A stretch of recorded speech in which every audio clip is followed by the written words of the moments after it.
Bismillahirrahmanirrahim. Assalamualaikum warahmatullahi wabarakatuh. Puji syukur kita panjatkan kehadirat Allah Subhanahu wa Ta'ala, karena atas rahmatnya kita dapat mempelajari dan mengkaji Al-Quran sebagai pedoman hidup umat Islam. Perkenalkan, nama saya Siti Qoriatun Nurjanah dengan NIM 2213200004, Program Studi Ilmu Al-Quran dan Tafsir, Fakultas Usuluddin dan Adab, UIN Sultan Maulana Hasanuddin Banten. Pada kesempatan kali ini, saya akan membuat video untuk memenuhi tugas ujian komprehensif, yakni yang diampu oleh Bapak Dr. Haji Aang Saiful Millah MA. Selanjutnya, pada video kali ini saya akan mengkaji salah satu kitab tafsir, yaitu kitab Tafsir Mafatih Al-Ghaib karya Imam Fakhrul Razi. Selanjutnya, sebelum menjelaskan lebih jauh isi dari kitab Tafsir Mafatih Al-Ghaib, di sini saya akan menjelaskan sedikit seputar kitab Tafsir Mafatih Al-Ghaib. Adapun kitab Tafsir Mafatih Al-Ghaib merupakan salah satu kitab tafsir yang sangat terkenal dalam khazanah keilmuan Islam, yang dimana kitab tafsir ini merupakan kitab tafsir klasik yang ditulis oleh ulama besar pada abad ke-6 Hijriyah, yaitu Imam Fakhr al-Din ar-Razi. Kitab tafsir ini dinamakan juga atau bisa disebut dengan Kitab Al-Kabir. Baik, langsung saja kita akan membuka kitab tafsir Ar-Razi atau kitab tafsir Mafatih Al-Ghaib. Pada kesempatan kali ini kita akan mengkaji surat Al-Kafirun. Baik, langsung saja di sini kita ketik dulu surat Al-Kafirun. Selanjutnya pada ayat pertama atau ayat ke-1. Selanjutnya kita mulai saja. Bismillahirrahmanirrahim. Suratul Kafirun, surat Al-Kafirun, sittun ayatin, 6 ayat, makkiyatun, Mekah. Bismillahirrahmanirrahim. I'lam anna hadhihi suratu tusamma suratal munabbidati wa suratal ikhlasi wal muqaskisata. Ketahuilah, sesungguhnya surat ini dinamakan surat Al-Munabbidati, yaitu surat orang-orang yang melanggar. Wa suratal ikhlasi, yaitu surat keikhlasan. Wal muqaskisata, dan surat yang menyembuhkan.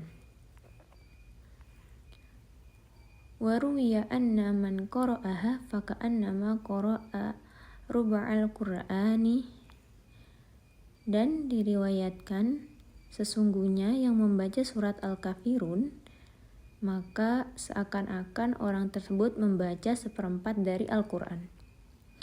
Wal wajhu fihi annal qur'ana mustamilu 'alal amri bil ma'murati wan nahyi 'anil muharramati. Dan sesungguhnya Al-Quran itu mengandung atas perkara yang diperintahkan dan atas larangan yang diharamkan. Wa kullu wahidin minhuma yanqasimu ila ma yata'annaku bil qulubi wa ila ma yata'annaku bil jawarih. Dan masing-masing dari keduanya ialah itu kembali kepada kalimat ada amri bil ma'murati wan nahyi 'anil muharramati, itu dibagi pada perkara yang berkaitan dengan hati dan perkara yang berkaitan dengan anggota badan atau perbuatan lahir. Sehingga pada surat ini menekankan pada penolakan dalam hati terhadap kekafiran dan penyembah selain Allah Subhanahu wa taala. Sehingga surat ini dianggap mewakili menjadi salah satu bagian dari besar kandungan Al-Qur'an. Selanjutnya, wa hadhihi suratu mustamilatu 'alan nahyi 'anil muharramatil muta'allaqati bi af'alil qulubi fatakuna rub'an lil Qur'an. Dan surat ini merupakan surat yang mengandung atas larangan yang diharamkan atau yang merupakan penyakit hati. Di antaranya ada riya, hasad atau iri, sombong, uzub atau membanggakan diri, dengki, bakhil, ghibah, infak atau orang munafik, cinta dunia, dan godop. Semuanya bisa dibatasi dengan salah satu, yaitu dengan berzikir dan memperbanyak istighfar. Maka surat ini menjadi 1/4 bagian dari Al-Quran. Baik, selanjutnya kita masuk pada pengkajian ayat 1 dari Quran surat Al-Kafirun. Bismillahirrahmanirrahim. Qul ya ayyuhal kafirun, katakanlah wahai orang-orang kafir. I'lam anna qawlahu ta'ala qul fihi fawaidu. Ketahuilah bahwa firman Allah Ta'ala pada kata qul mengandung beberapa faidah. Ahaduhuma annahu alaihi salamu kana ma'muran bil rafqi wal laini fi jami'il umuri kama qala. Adapun faedah yang pertama ini, bahwa Nabi Muhammad SAW kana ma'murun bil rafqi wal laili fi jami'il umuri kama qala, bahwa Nabi ini diperintahkan untuk bersikap lemah lembut dan penuh kasih sayang dalam semua perkara. Qala sebagaimana, kama qala sebagaimana firman Allah Subhanahu wa taala. Bismillahirrahmanirrahim. Walau kunta faddan ghalidhal qalbi la faddu minal haulika. Sekiranya engkau bersikap kasar lagi berhati keras, niscaya mereka akan menjauh dari sekitarmu. Selanjutnya, fabima rahmatim minallahi lintalahum, maka disebabkan rahmat dari Allah engkau Muhammad berlaku lemah lembut terhadap mereka. Bil mu'minina raufur rahim, yaitu terhadap orang-orang mukmin atau orang beriman dia sangat penyantun lagi penyayang. Wa ma arsalnaka illa rahmatan lil alamin, dan tidaklah kami mengutus engkau Muhammad melainkan bagi rahmat seluruh alam. Tsumma kana ma'muran bi an yad'u ila Allahi bil wajhil ahsan. Kemudian karena makmurun, beliau juga diperintahkan untuk mengajak manusia bi an yad'u ilallah, untuk mengajak manusia kepada Allah bi wajhil ahsan, dengan cara yang baik. Sebagaimana firman Allah Subhanahu wa taala, yaitu dalam Quran surat An-Nahl ayat 125.